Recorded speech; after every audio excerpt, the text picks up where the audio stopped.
Welcome to this third session on the Bangalore City University e-learning content. We were talking about marriage is a private affair by Chinua Achebe. Where the learning objectives of this short story is to sensitize the concept of marriage in the modern context, to identify the clashes of Orthodox versus modern Black community, to bring out the differences in ethnicity and cultural values, and finally to ask a question: how should a marriage be a private affair or not? So this would be the session outcome.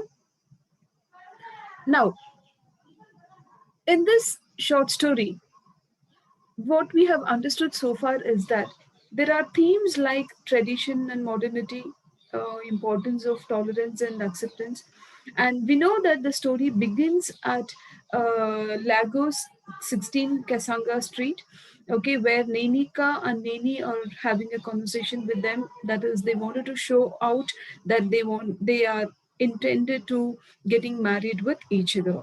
But at the same time, Nenika belongs to the Igbo community, and he abandons the Igbo traditional customary marriage, and he wants to marry the love of his life. So this is where I would like to bring about the tradition versus modernity.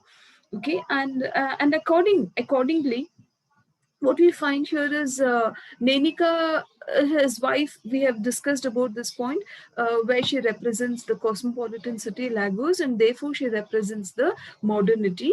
And Nenika, because he comes from the Igbo community, and therefore he represents the orthodox or the conservative Igbo tradition there. So these are the two things which we have understood so far, and let's move on to the next concerns of the main short story. So we have found there is a difference in conflict between the tradition and the modernity. There is the tolerance and acceptance. Let's take it one by one. Tolerance and acceptance is where Nenika has to tolerate, and he has to accept Neni as his wife. So the question of tolerance, and even Okuke also gets a role in this because he has to tolerate this kind of a break, a revolutionary break in the whole system. And now I would like to give you another important information regarding this tradition and modernity.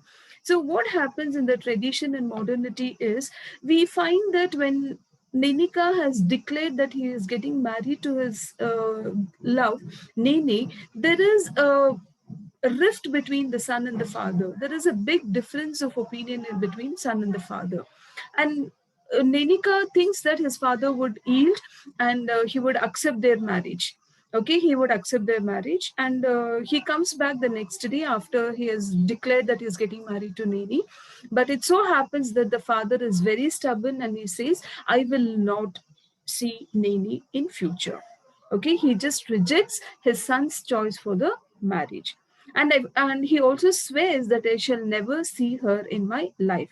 From that night onwards, the father scarcely spoke to his son, and he did not, however, cease hoping that he would come back to him, and thinking, because he knew what his son was heading for the danger.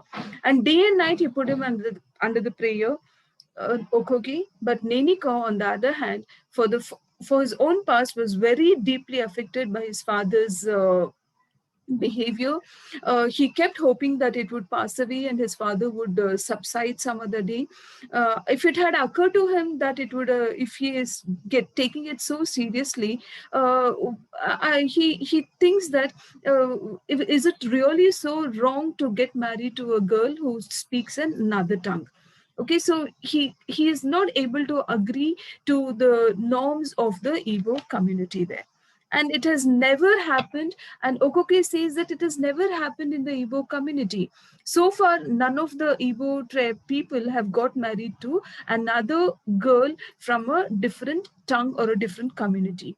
And this went on, and gradually, as the days went, people in the village started speaking about Nenika and Neni's marriage, and everything used to come and fall on his ears, which would make him feel very uncomfortable.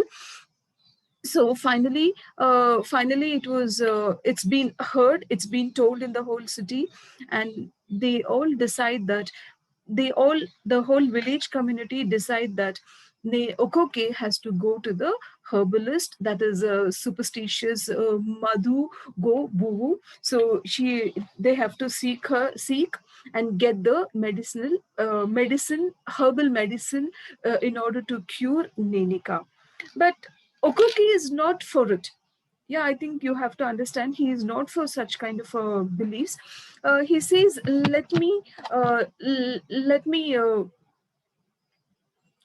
take away, not heed for such kind of practices, uh, where it is told that the girl intoxicates the boy with certain medicine, this herbalist, but it doesn't work out. So these kind of practices are very much prominent in the Igbo community there, and they call her that she's a wicked murderess. She's a very clever woman. Neni is a very clever woman. She's very perfect to handle her husband. She knows what is how to get control of her husband. So each and everything they're talking in the whole of the village, and they also call her as a wicked murderess. Okay, they call her the wicked murderess, and where she has made Nenika incapable of reasoning. So whatever Neni is telling, he is just listening to her. So these are the things which the village people talk about and poison Okoke's mind there.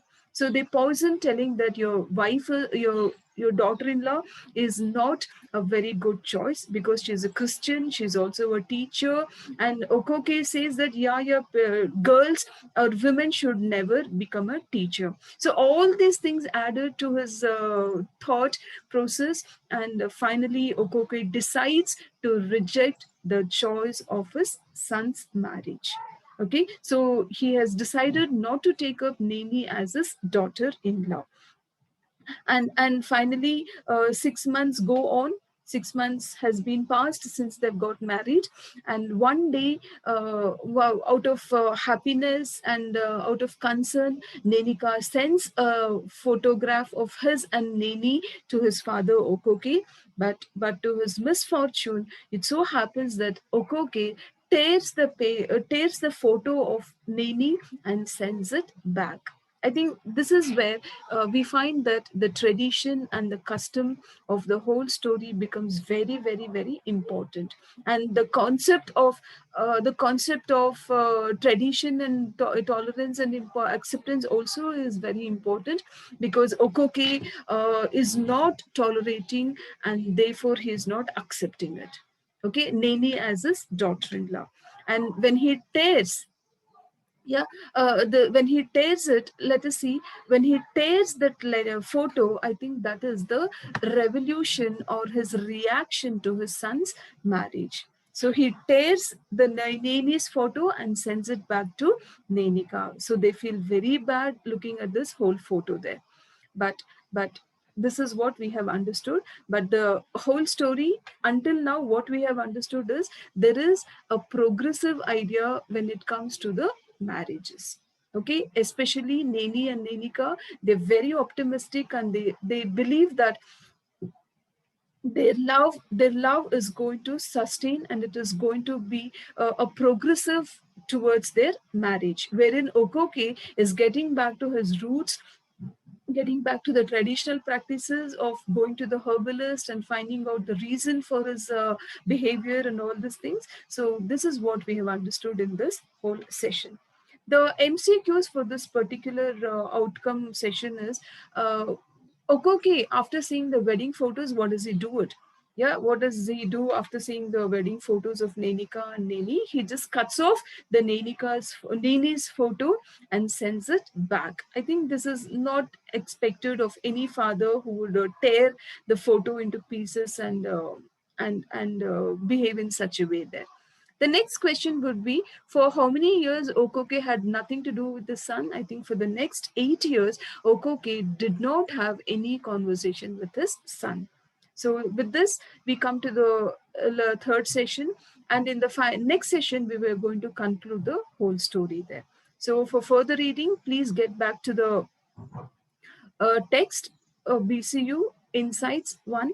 So you can read the text on page 45, and apart from that, you can watch the movie two states and read these two textbooks. Thank you.